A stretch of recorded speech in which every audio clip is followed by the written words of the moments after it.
Ayan, good morning mga karoro. Nandito ulit tayo sa Mega Dive. So today is Sunday. Ipapakita ko sa inyo kung gaano karami yung tao dito sa Mega Dive pag Sunday. Ayan. Okay. Kita nyo, ayan. So, actually doon pa lang sa simula, doon pa lang sa pagbungad natin, medyo marami ng tao. So dito talaga yung part na talagang madaming tao. Ayan, so ayan, nakikita nyo, merong mga, ang daming nagtitinda dito, ang daming bikers, ang daming motorists. Ayan, may kainan, narinig nyo, may tugtog, so makaka-copyright tayo nun kapag gano'n. Pero ito, nakikita nyo, ayan. So meron dito mga nagtitinda ng damit, nagtitinda ng bike parts, stuff, at kung ano-ano pa. Marami rin kainan dito, mamaya kakain tayo sa isa dyan. So ayan, may nagtitinda ng mga gulay. Kita nyo, may mga gulay na rin. Tapos marami dito seafoods, mga alimasag, chipon, ayan, may tinda rin mga suka. Ayan, nakikita nyo, dami. So ito yung getaway nila pag Sunday. Marami nagja-jogging, marami nagsisuka, marami nagmomotor, marami nagpo-bike. Ayan, syempre yung ibang catching up, nagkukwentuhan. Ayan, yung mga nagtitinda rin ng mga damit, ayan. Okay. So kaya, sinigita nyo na sobrang dami, diba? Ayan, mga karora, dito na sa harapan. So, ayan, diba? Dito talaga yung pinakatambayan dito sa Mega Dive. So dito yung part na talagang napakadaming tao. Ayan, may tayo na, nagtayo na nga sila. Diba? Walang na yan. Diba? So, business din kapag may time, kapag ayan. Madami talagang tao rito, grabe. So, itong Mega Dive na ito, nag-generate talaga ng madaming tao pag Sunday, ayan. Nakikita nyo naman ang dami-dami nila, oh. So, hindi ka nga makaano rito ng takbo kasi nga, pag mabilis takbo mo, maka-disgrasya. Ayan. Actually, dapat kanina pa ako. So, ito, natatagpuan to sa Mega Dive dito sa Malabon. Maganda kasi dito kung, halimbawa, gusto mo mag-jogging, makakapag-jogging ka. Gusto mong mag-zumba, makakapag-zumba ka. Kasi wala rito malalaking sasakyan na dumadaan. Motor na lang yung pinakamalaki. Although merong pumupunta rito na mga sasakyan, ayan. Kaya lang kasi hindi sila, kasi nagbibenta sila, nagtitinda sila. So, more or less, ito ganito yung makikita nyo. And then, kung halimbawa, beginner ka sa pagmamotor, maganda, masarap yung motor. Oh, kasi bakit? Walang sasakyan na naharang sa'yo.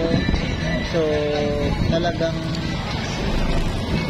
yung pag-practice mo matutunan. So, ayan, may mga iba't ibang klaseng tinda pa. Ayan, may tinda pa rito. Maraming susubutan dito na ganito ng tindahan. Ayan. Diba? Maraming talaga rito. Tayo na. Kaya maganda rin pumunta rito ng Sunday kasi ayan, kita nyo, diba? Malilibang ka talaga dito sa Mega Dive. Maganda, masarap yung hangin, maganda yung tanaw, parang ang nasa probinsya, tapos sa tatanaw mo lang yung city dito. Tapos iba yung vibe, talagang what do we call this, province vibe, probinsya dito, parang talagang nasa probinsya. Ayan. So kaya kung gusto nyo pumunta rito, mas maganda pumunta kayo na rin. Although maganda pumunta rito pag umaga kasi nga sunrise, yun, sa mga mahilig magpa-araw, yung mga nagpapa-araw dyan, dito magpunta kayo every Sunday kasi maraming tao. Bukod sa makakapagpa-araw ka na, makakapag-ibang ka pa, makakapag-tingin-tingin ka pa kung gusto mong bumili, kung may gusto kong bilhin, at kung may gusto kong kainin. Pwede rito, hindi ka na magugutom kasi maraming kainin. Ayan, so nakikita nyo. So, sa part doon marami rin tao. Yung bandang dulo nito, yung dugtungan. So, punta rin tayo doon. Ha? Para makita nyo kung gaano kadami rin yung tao. Okay? So ngayon naman mga karoro, magdadrive tayo dun sa kabilang part na marami ring tao. So pupunta tayo doon ha mga karoro. Ayan, nakikita nyo. So para makita nyo kung gaano ganda at kasarap mag-jogging dito, at gano'n din kasarap mag-bike, at gano'n din kasarap mag-motor, at kung gusto nyo yung mag-sumba, at kung gusto nyo yung magtinda, magpakita ko sa yan, nakikita nyo, diba ang ganda ng daan, ang sarap mag-motor, kasi bakit, ang hangin, tapos, hindi mo polluted kapag nag-motor ka, hindi polluted dito, kasi nga, pero yung ganda, ang sarap magsimoy ng hangin, para kang nasa province vibe, diba? Probinsyang vibe. So ayan, nakikita nyo mga karoro. Kaya kung meron kayong time, punta kayo dito. Kahit anong araw naman eh, maganda magpunta rito umaga at saka hapon. Mga bandang 4:30 para at least malubog na yung araw. Makita nyo yung sunset. Pag umaga naman, makita nyo yung sunrise. Kung saan nakapasyal na kayo, nakapag-araw na kayo, nakapag-muni-muni na kayo. Eh, mapupuntahan nyo pa yung lugar na di naman masasabi na ano, pero sobrang ganda. So, dito yan. Talaga kayo dito sa Megadike, Malabon, Dangkalit. So, nung una napuntahan natin to, hindi pa ganito kadami masyadong tayo. Kasi syempre, nung pumunta kami rito, nung bago kami punta rito,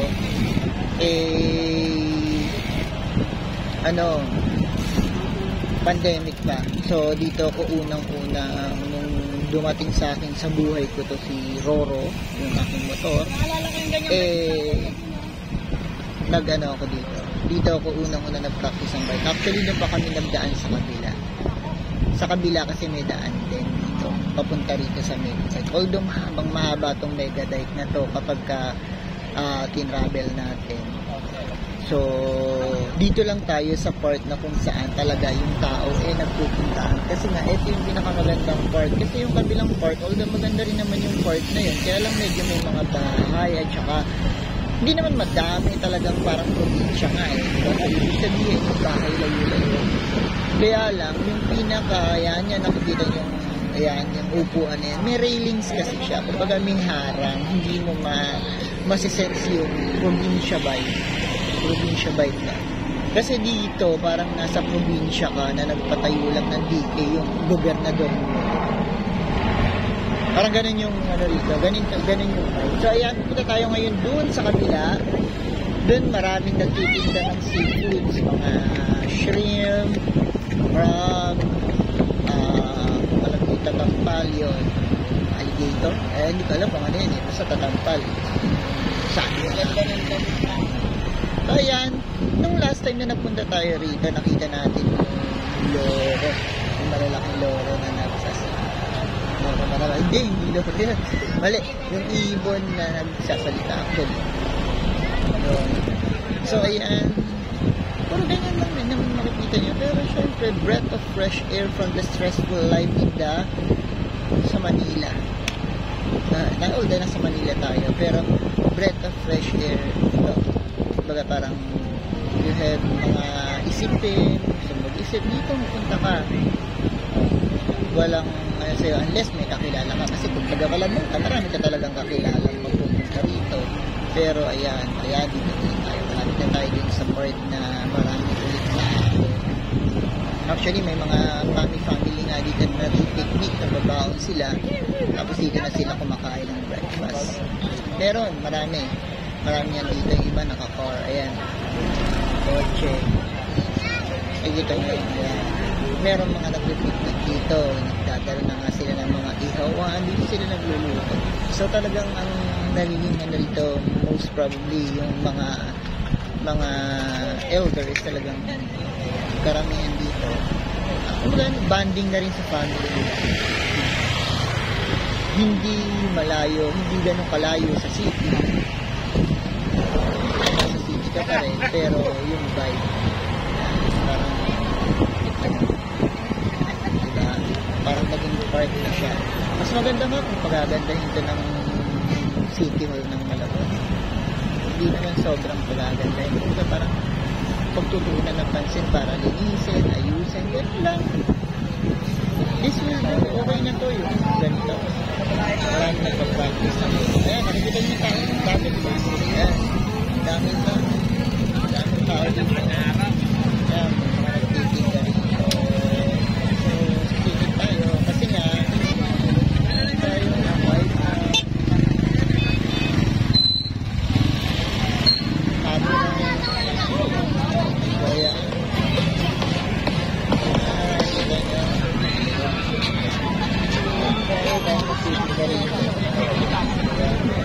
so, yan. Dito tayo sa kabilang part. Ito yung sinasabi ko sa inyo kabilang part. So, ayan. So, ito yung kabilang part. So, dito kami unang-unang nakapunta ni Kuya Lai. Meron pa rito ano dati. Meron pang, ano ba tawag doon? May curfew. So, yan. So, hanggang dito na lang muna tayo. Okay? Yan. Nakita nyo yung hindi naman kabuuan, yung kalahati ng Megadite na talagang dinadayo ng maraming